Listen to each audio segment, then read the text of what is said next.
Welcome to another RSR. Tonight I'm reviewing FC Motagua 1, Club Atletico Independiente de la Chorrera 1 in the CONCACAF Central American Cup 2023 quarterfinal leg 1. Motagua thought they did enough. Then they allowed one with 10 minutes to go. All to play for next week.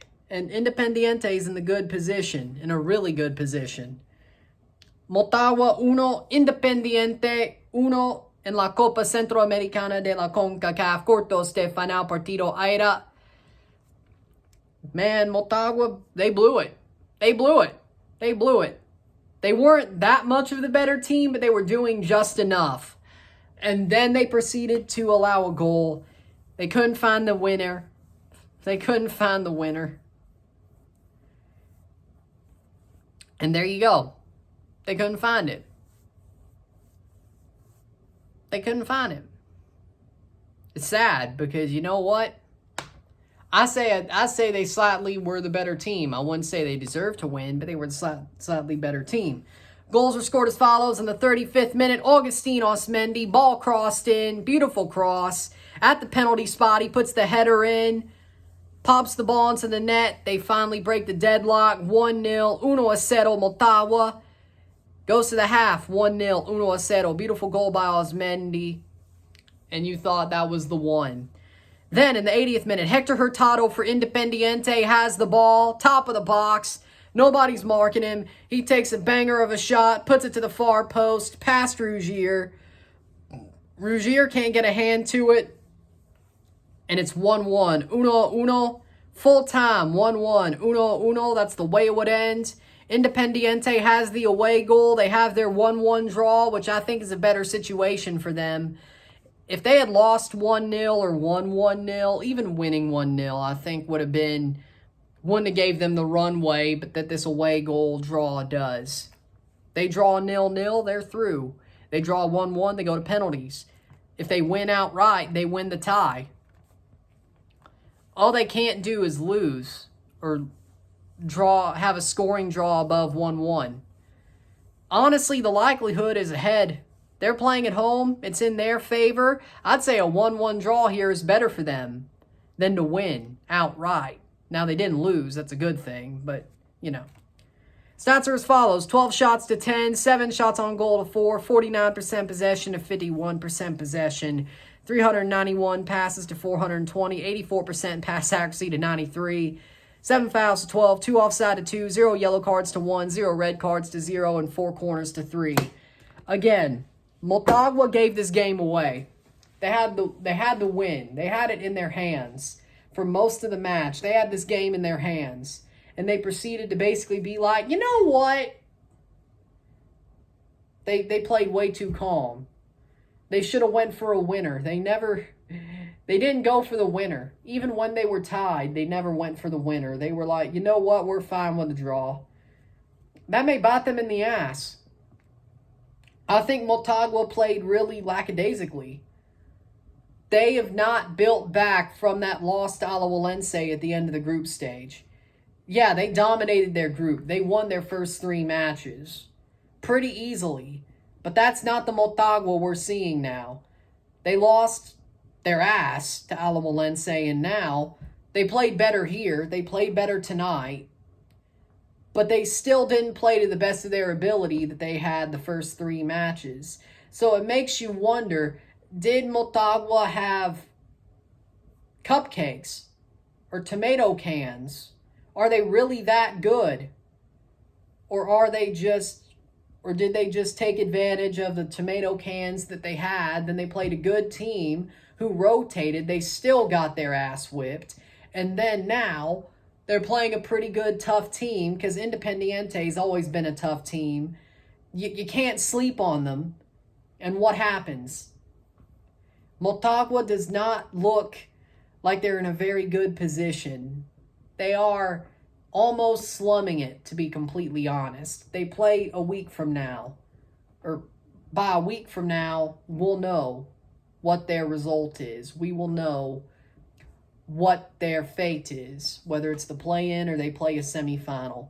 But after this, I don't think they're a favorite. I know they were a runner-up. Technically, they were playing a group winner. They were playing a group winner. There's no technically to it. Independiente won their group. They were playing a group winner. That's why they were playing at home the first leg. They are a group runner-up because they lost their ass to Alajuelense. And they played like it. They played like the underdogs, which is just sad because Motagua knows they're better than that. But maybe this is why they have the bridesmaid situation. They're always the bridesmaid. They never have the mentality to win when it really, truly matters. That's what this shows. Because when it really, truly matters, they fall apart. We've seen it before, and we're just seeing it very quickly, to be honest. Independiente did their job. They played a very tough game. They were defending well. They played the ball forward well. They had really good goalkeeping play. I have nothing to hate on Independiente for. They did what they were supposed to do. What you would honestly expect them to do. Motagua, on the other hand, they slept on them. And I don't know if they'll snap out of it. They'll probably feel hard done by, and then when they go down to Panama, they have no wiggle room. Motagua has no wiggle room. Yeah, they have a scoring draw above 1-1. They have a 2-2 scoring draw and above. Yeah, they win the tie. They win outright. They win the tie. If they draw 0-0 or 1-1, that's 0-0's eliminated. 1-1's a shootout. And honestly, I don't know if they have the mentality to win a penalty shootout. And I don't know if they'll win outright down in Panama. And I don't think if it's a draw, it's going to be a 2-2 or above. I really don't. They are walking the tightrope, to be completely honest. Independiente's in a really good position. They're in actually the better position. They're in the catbird seat. They are in the catbird seat. They draw 0-0. They're through to the semifinals. But it's not like it's a tight seat. They're really in the catbird seat. Motagua, on the other hand, they got no wiggle room. They're going down to Panama. If they play like this, they ain't scoring a 2-2 draw. They ain't scoring a 1-0 win.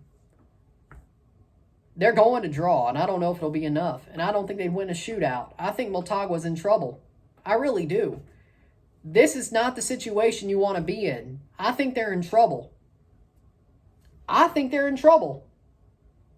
Simple as. I think Independiente are in the catbird seat, and I think they might just get out of this tie.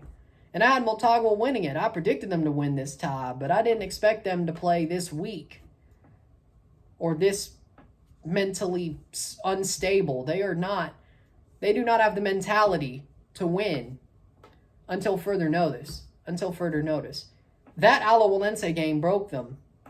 Simple. And here we are.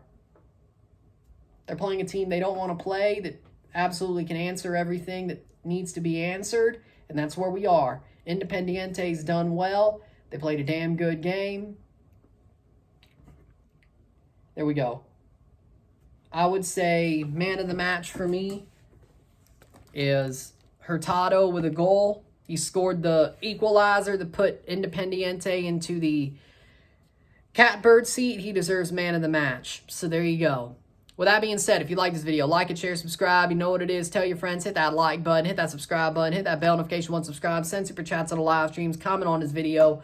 Put us in playlist. Share with friends and family. All that great stuff. I'll also see you tomorrow for a live watch-along of both the U.S. Open Cup Final, Inter Miami CF versus Houston Dynamo, and LAFC versus Tigres in the Campeones Cup, and I'll try to review both matches. I think I will be able to review both matches, but at least the Campeones Cup will get reviewed, but I think I'll review both. That's the plan. So there you go. So 2 streams, 2 reviews tomorrow. I'll see you then. I'm Ron, and I'm out. Peace. See you later.